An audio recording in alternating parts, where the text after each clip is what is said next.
Right, guys, here we are in this video where we've got a short Real talk. Okay. Let me start again. No, the way you did it before was Real talk. Real talk. Brother, just say real. Okay. Real talk. Right, guys, this is like the 5th time trying to record this intro. Real talk. There we go. And we have a dude here who made a video. We're gonna check it out. It's gonna pull up people's heartstrings, and I imagine so in a way. It's an emotional video. I think it's Anyway, let's play it. We'll give it some commentary. We'll stop. Back to the start. Oh yeah, back to the start. Oh dang it! Spoiler. Go. I'm 18, and as someone who's used to growing up with 2 moms but also became a Christian 2 years ago, I low-key sometimes wonder, is their love actually a sin? You see, having 2 lesbian moms was always normal to me, and although they brought me up in a semi-Christian environment, I personally never actually believed in God, let alone Jesus Christ. For me, all of that just seemed like a fairy tale deluded people would believe in because they didn't know any better. But that kind of changed when I was 16 and actually started researching the faith out of pure curiosity with an open mind. And after watching dozens of debates, hour-long podcasts, and actually reading the New Testament myself, all the stories started to make sense for some reason now. My inner thoughts became more wholesome, and I felt like this God-shaped hole started to fill. But to this day, one question still plagues me. Are my parents sinning because they're in a same-sex marriage? You see, there's many Christians who would say yes, but then I ask myself, isn't the whole point of a marriage to have a loving partner and bring up kids in a healthy environment? And both of which my parents have done. That still confuses me to this day, but I'm pretty sure of one thing. God is just and God is fair. How he'll judge my parents? Heck, how he judges any of us, I don't know. But I know this, my 2 moms are the best parents I could have ever asked for. And my faith in Jesus doesn't change that. There we go. So that's the video. Let me just take it off the screen here. Couple things in there that we wanted to talk about. Do you want me to rewind or do you want to just shoot? Yeah, let's go. Do you want to start? Yeah, I think there's a lot of things in there. I think a lot of it is obviously, I think he even admits it a bit in this video without explicitly saying, is his upbringing and the culture that he's brought up into is playing a lot into how he's viewing his mom's relationship. Yeah. And he even talks about how most Christians would say that it's sin. And so if he ever sees this, I want him to know that we're talking more about lesbian marriage more than just his specific scenario. I don't want him to feel like he's being specifically targeted here. Yeah, you're getting on. We've got 3 things we want to talk about here. What is love is going to be the main one. What is marriage, and is God just? Because he says that at the end. Oh, I see what you're saying. What is love? Is that what you're doing? Okay, yeah. Baby, don't hurt me. All right, no. I think that's. Let's go back to the very, very beginning of this video. See what it starts. He goes, I'm 18, and as someone who's used to growing up with 2 moms but also became a Christian 2 years ago, I low-key sometimes wonder, is their love actually a sin? You see? Yeah, so we'll just stop there. Yeah. Is their love a sin? Well, that's kind of begging the question. Yeah. Because love is not sinful. Love is the opposite of sin. Yeah. Okay. This is an important thing. Which, begging the question, is a logical fallacy. Yeah. Some people might not know that. I recently learned that. Logging it, it's assuming the answer within the question, isn't it? Yes. Yeah. I just want to say that we are not great at determining what love is. Human beings are pretty terrible at determining what is and is not loving because a lot of it is based off our desire. Yeah. And we kind of need to look at something outside of ourselves to get a more objective view of what love is. Do you want to start again? No, I think that's fine. Okay, cool. Yeah. And with it, outside of Christianity, you have a much harder time of understanding what love is. Buddhists have an understanding of love that I think is fairly sophisticated, but I think there are some contradictions within it, or at the very least some very difficult to work out paradoxes within it. Other religions kind of have similar difficulties. Monotheistic religions that portray God as being the model of love. The Bible says that God is love, meaning that he is essentially loving. If you want to know what it means to love and to care for someone, it's no good just going based off a feeling, based off what's common in your contemporary culture. You need to be able to look at the unchanging example of what it means to be loving.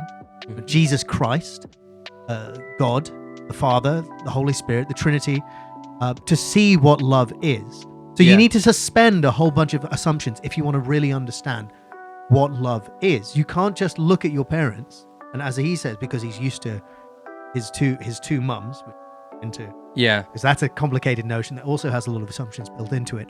You can't just look at your two mums, who you have a lot of affection for, and go, well, that's what love is. Is there love? It must sin? be love. And I would say is begging the question, it's assuming the answer in the question is also, I would argue, an appeal to an emotion. It's appealing to emotion specifically. It might not always, and that's not to say that it will be that for the rest of time. If in like 50 years from now, people go, is that, I think it's very situational for the time we live in, that question being an appeal to emotion. I think specifically in his scenario, because any answer towards that which isn't going to be accepting of their relationship is always going to be immediate blocks. Judgmental. I mean, I think people go like, oh, then that means you're saying their feelings for each other are invalid. Like you don't really have those feelings for each other or something. But biblical love just isn't feelings based. Feelings come with love. Yeah, you would really need to get down to the definition of love, because I think they could love each other. Technically, they could love each other. They could have something like feel affection, and then some people would say, well, that is love. But can you have wrong love towards a person? Yeah. Absolutely. I would say so, yes. In the way that we commonly understand in the way we commonly understand it, and the way the Bible describes it. And so, yeah, I think that's it, touching on love. Shall we just move on a bit with the video, see what he says? Yeah. Or have you got anything else you want to say to that? No, we'll talk about love more in a second. Yeah.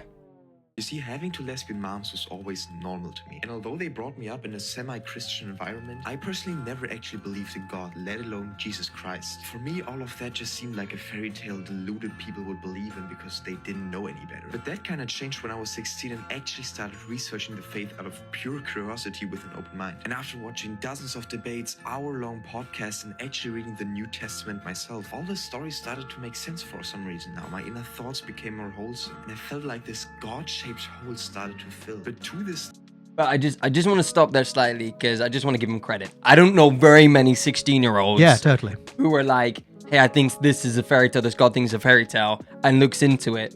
And I think he even says in the video, he's not been a Christian for very long. And if you've grown up your whole entire life with two lesbian moms or two moms, or being just around the LGBTQ community, and then you come across a God, there's a part of me that's like, if he's the fact he's even questioning it, and I don't know very many people that would even question it. They might know with the Holy Spirit that it is sinful and whatever, but would just hide it. They'd push it down. They wouldn't even talk about it because of the environment they live in. So I do just want to say credit to this guy, the fact that he's actually thinking about it. And I don't think this reel is bad. I don't think it's a bad reel necessarily. No, yeah. I think, like we're talking about, there's some logical fallacies in it. There's some stuff, but this guy's young. He's learning. You know, he's a new Christian. This isn't supposed to be like attacking him for heresy. We need to burn him at the stake. Yeah, sure. I also want to say, like, your concept of what love is formed by your relationship with your mum. Yeah. Like, that's the first person that you truly love in this world is your mum. And your mum kind of loves you into individuality. You can only figure the world out when you have that mum who's fostering that in you. And so, like, his whole concept of the love of God, his first likeness of that in his life was his mum. Or his mums. It's a complicated situation. Yeah. So he's going against a lot of I don't even mean this negatively, a lot of programming, right? Like, this is his normal. When he thinks about what love is, he thinks about these two ladies. Yeah. Right? And the fact that he's even willing to discuss this and share his opinion on this, even though it seems like the Bible's fairly unequivocal on this subject, is like, really props to him. Like, this is a clear exploration, as you say. Yeah, definitely. And so huge respect to this guy, the fact that he's even willing to talk about it, question it, even have it here and make this real. And he's going to be under scrutiny for this. That's social media. He probably already knew that. And so we don't want to be some more Christians that are just shooting him down and attacking him. Because I read some of the questions, and some of the questions were down the line, but I don't. Yeah.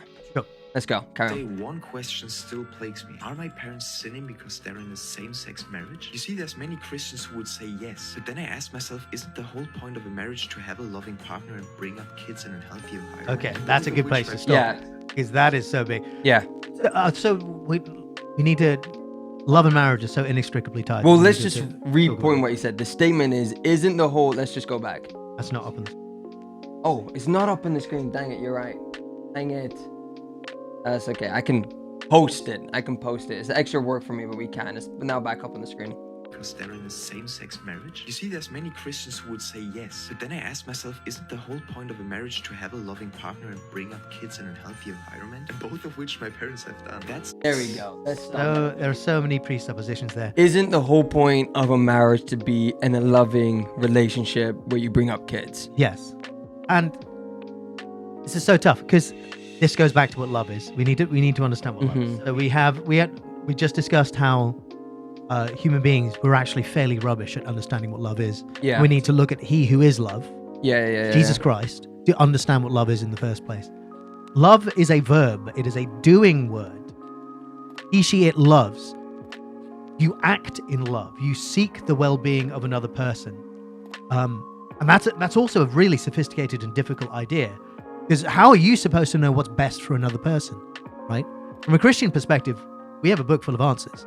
We have a whole lifetime of a man who lived perfectly in love to judge whether or not we're being loving, right? We have the answer. Jesus is love, and Jesus loved in many different ways, right? So to love is to be self-sacrificial, is to think more of another person and to seek what is good for them, both spiritually but also physically. You know, you could be spiritually discipling someone and they may be starving and you don't give them food to eat. That's not very loving, right? It's like a whole package. It's holistic. It's comprehensive. Yes. It's a posture and an attitude towards someone. And sometimes you don't even need to like the people that you love. No. Sometimes people are if you've ever worked with homeless people, a lot of homeless people are out on the street because they can't get their lives together. And they are in a pitiable state. And we're called to have compassion for them. I remember in Glasgow, I spent some time living in Glasgow. We would go out and we would serve the homeless. And I remember talking to one guy. He was given a flat with full furnishings and full fittings. But because he didn't know how to take care of himself, he ran it down, never cleaned it. And one day, he didn't even get evicted. He just left. He decided to live on the street in the cold and drinking and pursuing drugs because he was kind of useless. But does that mean that we just sweep him to the side of society and wait for him to die? No, that's cruel. That's not loving. So at the same time, you could look at this guy and go like, well, he's not adorable. Not a big cutie. He's not like an underdog. He has kind of ruined his life. But I need to be here for him as a Christian. I need to be here for him for his well-being. We'll bring this back to the context of the video for some people that might have got lost there. Absolutely. It's so important. Yeah. That's what love is. And we can have different kinds of loves. The thing is, love must be appropriate. Yeah, love isn't just a good feeling. That's what we're talking about. Love isn't just looking at someone, which is a good feeling. I think the first thing I want to talk about and say specifically, because it's in my mind, is we can get into isn't love, what does he say? Isn't marriage about loving each other and bringing up children? I don't know anywhere in the Bible where it says marriage is bringing up children. It says being fruitful and multiply. So the assumption is that marriage is between a man and a woman who bear children together, and then with that comes up the bringing up children. Yes. So it's not solely bringing up children. Absolutely. The actual commandment is to be fruitful and multiply. It's a commandment as well. It's not just a blessing. I've seen some people say it's a blessing, but no, it's like, and we understand there are people with difficulties who are conceiving, right? This is not a judgment on you. It doesn't mean like, oh, if you can't conceive, don't get married in the first place. It just means your first obligation is to God. Yeah. That's what all of this is going to come to.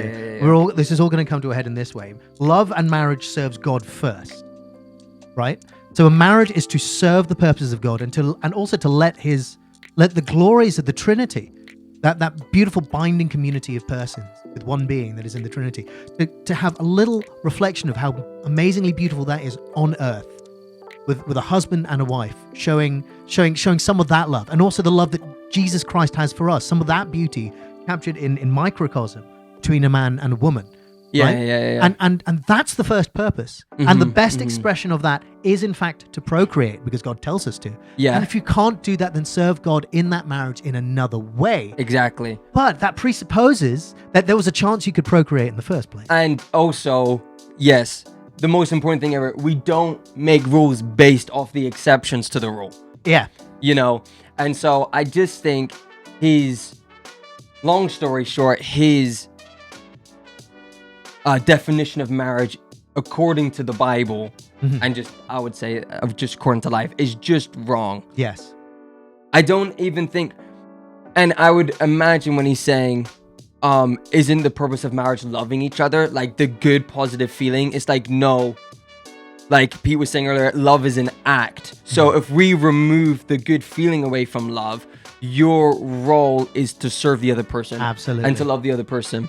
Yes. In that regard. So it's not supposed to love and have good times. If you are married to someone, and obviously, you know, there's going to be someone out there. I'm not talking about extreme cases, or I'm not going to talk about of like actual physical beating, and there is laws being broken there and so many things. But if you're in a marriage, there's a problem with society now where you don't have nice lovey feelings towards someone. That's not the purpose of marriage. It's to serve someone. Can we quote C.S. Lewis again? Me Promise, if love is a feeling, promising to love someone forever is like promising to always feel hungry.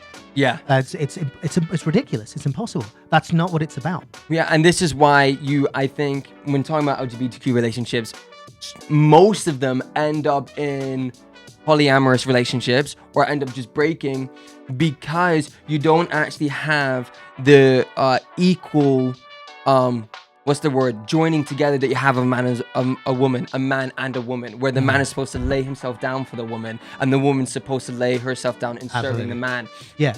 Which you just can't have.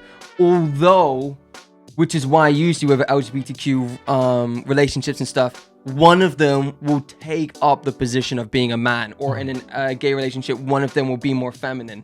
You know, sorry, I've went on a bit of a tangent there. But you're right. That points to how we know inside, we know how this should go. Yeah. Right. And so we naturally fall into the roles because we know there should be a dad, and we know there should be a mum. Exactly. And the mum should be mum-like, and the dad should be dad-like. Right. And the thing is, women can love other women, but not like this. No. As I earlier, when we were just like moving on from talking about love, this is all coming together now. Love is appropriate. You should have an appropriate love. Think about it, right? Two women who ought to have a friendship, instead having a sexualized or erotic relationship, should be as wrong as a parent and a child, instead of having a familiar relationship, having an erotic relationship. We know that's wrong, but we've been enculturated to go, oh, well, you know, two women, you know, there's nothing to say two women should only be friends. Yeah. Right? No, that is how it should be. The Bible speaks of these things as being like for example, let's take Ruth and her relationship with her mother-in-law, you know, even after the passing of her husband. Yeah. She has this beautiful commingling in some regards of a friendship and a motherly relationship, right? But it is certainly more of a motherly relationship, right? She's maintained this family tie to her. And in fact, that's the whole thing that validates her marriage to Boaz. Yeah.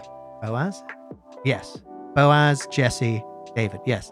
That's what validates her marriage to Boaz, because Boaz is a relative of Miriam, is it? Bro, you lost me. Yeah. Anyway, it's read the book of Ruth. It's beautiful. Yeah. That's such a beautiful picture of what a female relationship should be. Intimate, caring. You're so committed. It's self-sacrificially to the other person, and not in any way is it sexual. No. We're so sorry. No, it's okay. Yeah. We have so much porn brain in the modern world that we look at Samwise Gamgee and Frodo in The Lord of the Rings and go, definitely having sex. No, Yeah. There's definitely some kind of romantic connection there.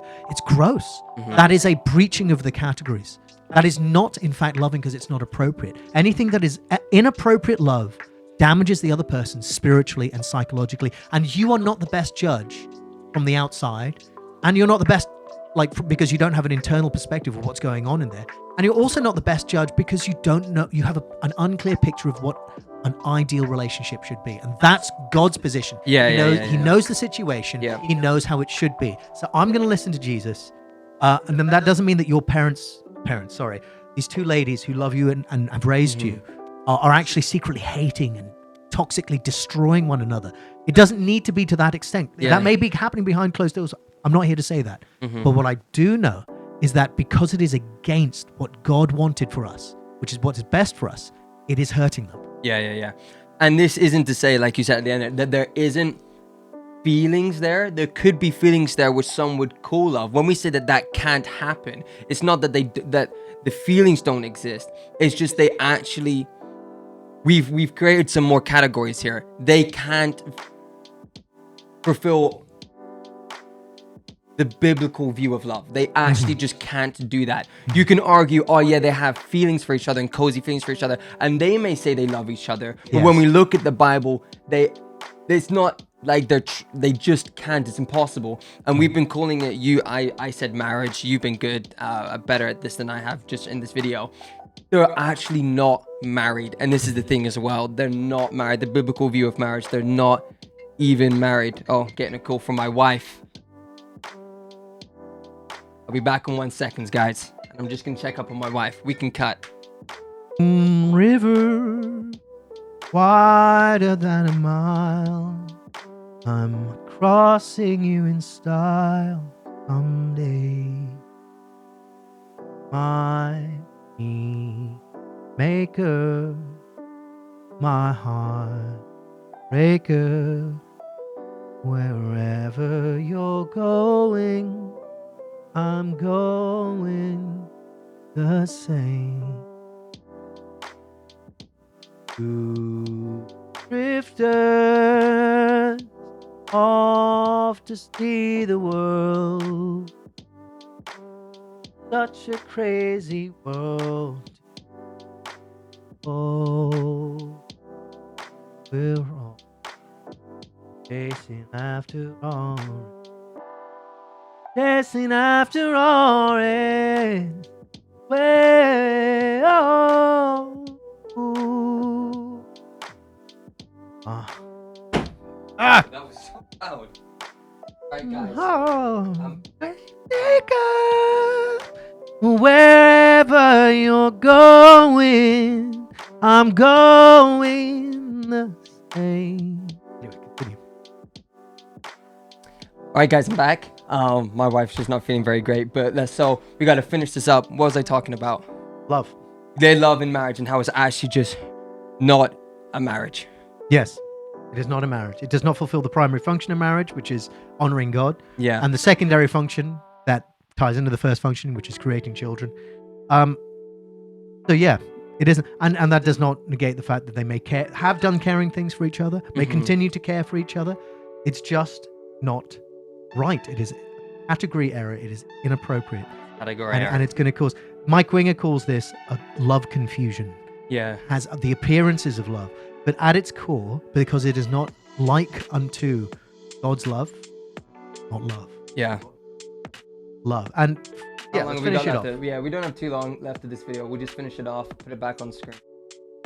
Confuses me to this day, but I'm pretty sure of one thing. God is just and God is fair. How he'll judge my parents? Heck, how he judges any of us? I don't know. But I know this. My two moms are the best parents I could have ever asked for. And my faith in Jesus doesn't change that.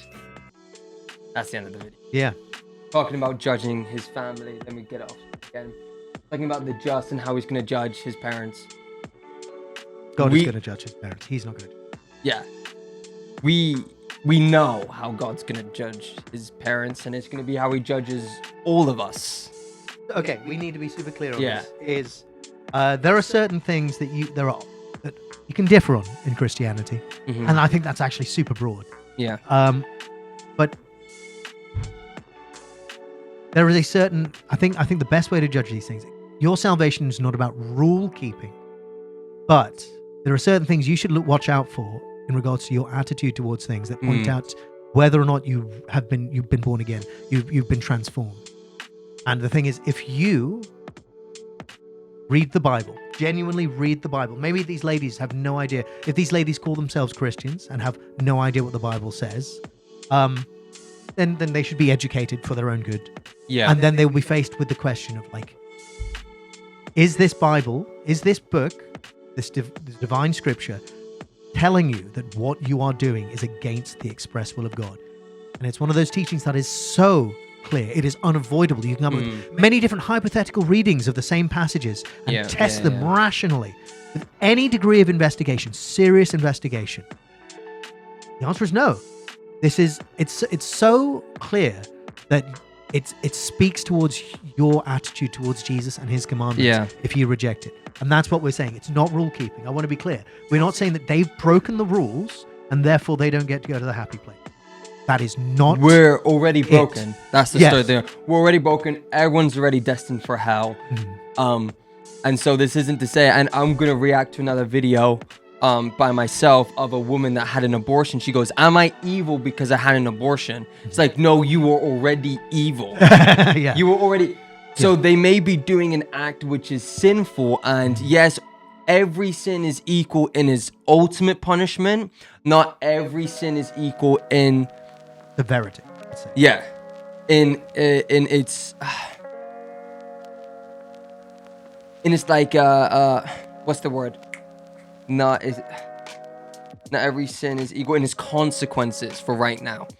So that's why we call out more sin more than other. You know, this is on a different level than lying. But if someone was to have only lied, they're still gonna go to hell. And so the reason we're saying this is we're trying to be abundantly clear that it's not that they're in a lesbian relationship that they're going to hell. They're already going to hell, and then being in a lesbian relationship continues to affirm that. Yes. Because it shows that they're not in a right relationship with God, or they don't have an adequate relationship with God. Because if they did, they wouldn't be acting this way. Yeah. And in fact, it's loving to bring this up to them. Hey, this is not the shape of a life that's been changed by Jesus. Like, even if they don't claim to be saved, right? You're giving them their best chance of being whole, of living the best possible life they can. If they are saved, they're just purely ignorant. Then you're giving them the best chance to live a more fulfilling life to the fullest, life after the pattern of Jesus Christ, by bringing up ignorance isn't a defense here. Ignorance actually just lets you suffer more, and make the world worse and make your lives worse, even in ways that we cannot see from the outside. So it is actually very loving to bring this up to them and say, hey, this is not God's design for your life. He wants not just happiness for you, he wants like the stuff that comes and goes. Wants joy in your life, and a deep and abiding inner peace, and this is the opposite of that. Joy isn't a good feeling. Joy isn't always a good feeling. You know, Paul talks about having joy in prison at the same time as being sad and upset because he's been beaten or whatever, and he's in prison. And so those people usually give joy a good feeling, like they explain it as a good feeling. So I just want to be clear that that's and also to hedge your bets, that doesn't mean Christianity is just bad feelings galore. No. And just like you're kind of optimistic about a happy ending. Happiness comes, but you need to front load on the truth, because the truth is what is the barrier, is the defense between you and corruption and misery and suffering. Truth is what's going to keep you safe. And within the bounds of truth, pursuing what is true, you will find happiness.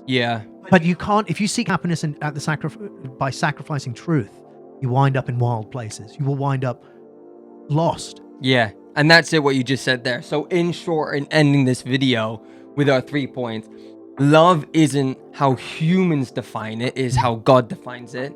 What is marriage? Marriage is a union between a man and a woman that first honors God, and then 2 brings children and bears children. So it's not just raising children, it's actually being together and bearing them. And then what is like God being just? You want to take that one? You explain it better. God being just. We've just kind of covered that in a small way, but it's just we aren't the best determiners of what justice is. God is. Same with love. God is just. God is love. God is just. And so we can't be here saying that oh, well, these two ladies seem to really be nice to each other. They seem to have a really a comfortable daily routine. And therefore, God would have to be some kind of monster to cast them out from his presence. We don't get to decide that. I don't have God's standards for human behavior. No. I don't see what God sees. I'm sure it would be such a burden for me to be able to see the darkness of the human heart the way God sees it. Because I don't have the love to be gracious to such dreadful people. And we're all dreadful people. Yeah. Right? So God is in this unique position where he knows objectively how awful we can be. And yet he is so filled with love for us. Sorry, the camera's just spazzing out real quick with focusing. Oh, are we at different distances? Oh. Notice that. Sorry. Okay, cool. Wait, I think we could just be at slightly different distances. There we go. Sure. Hopefully that should be okay. Sorry. You were God just is the standard for justice. And we don't get to call him a monster or denigrate him because he's doing the right thing. And the thing is with this stuff is you have the theological answer, but the theological answer, which usually is the right answer in regards to things like this, doesn't satisfy our good feelings. And that's why, people like Wes Huff lately and people like Gavin Ortland will specifically say when someone asks a question behind this, you need to understand that there's a questioner behind the question. And a lot of the time, the question is just the tip of the iceberg and they've got a lot of deeper stuff rooted underneath it, which is why when you talk about the problem of evil and why do kids die, it's like, I have the answer, but it's not going to satisfy you. And that's why being a Christian and having the ultimate view of salvation and the new creation to come is what is truly freeing and truly gives peace. So you know what I'm trying to say? Yeah, totally. And I think it's all well and good, like looking at us and being like, oh, this is just human being should live. You just have like a book and you're just kind of making stuff up because you hate gay people or something. So you want to use this book to beat us over the head with it, tell us we're bad people. But it comes down to Jesus. Jesus is convincingly good. Yeah. If I tell you about Jesus, if I can take you through the historical information we have about Jesus and what he said about himself, how he lived, the things that he did to show the love of this transcendental God to humanity, you fall in love with him. Yeah. And then you realize that if Jesus doesn't want you to do this, you can trust him. Like even if you don't understand it, even if all of our discussions over this topic fall short and you find it emotionally unconvincing, Jesus is deeply emotionally convincing. Yeah. It's so. Not only will God encounter you as you consider the divinity of the man Jesus Christ in that, and you'll experience God the more you think about Jesus, the more you try to reach out to him. But as that happens, you realize that you don't need to understand. Everything has an explanation. Everything is knowable. That doesn't mean you will understand everything, nor will you know everything. No. But you can know that Jesus Christ has it covered. He's got it locked down. Yeah, Jesus did not bless homosexual unions. And I trust him in that. And you should as well. And so my final statement would be, put away all presuppositions. Put away your view of LGBTQ marriage. Put away your view on transgenderism. Put away your view on pacifism or all of these things that we'll probably talk about. And just read the New Testament and look at Jesus's character. Because a lot of this stuff isn't directly talked about by God and Jesus. It is talked about. I'm not trying to say that. I'm losing myself here, trying to cover all my bases. Let me just get back to the main point. Is look at Jesus, look at his life, look at how he lived his life. And I guarantee you will fall in love with Jesus. Because the amount, even atheists will say Jesus was a good person and he was a good teacher. And something that I've heard from a guy called Glenn Scrivener, he's an amazing guy, is he says, if God is like Jesus, then I'm in. So look at Jesus and look at Jesus's character. Put away all of these topics for now. You can come back to them. That's not to just ignore them. Put them away. Look at Jesus's character and then come to the decision first of whether Jesus is God. And if you can come to the decision that if God is like Jesus, I'm in, then bring all these things back in. Yes, indeed. Do you like that? I do. I do like that. And my closing thought would be, if you are currently in a homosexual, if not marriage, then any kind of sexualized homosexual relationship, sexualized, because you can have, and I know you know people in your life who are in non-fornicating sexual relationships, who just have like some kind of homosexual companionship. Or, you know what I'm talking about? Yeah. That is also that is based upon an erotic attraction between two people of the same sex. That's just not what it's supposed to be. And I'm not saying that you have never cared for the other person.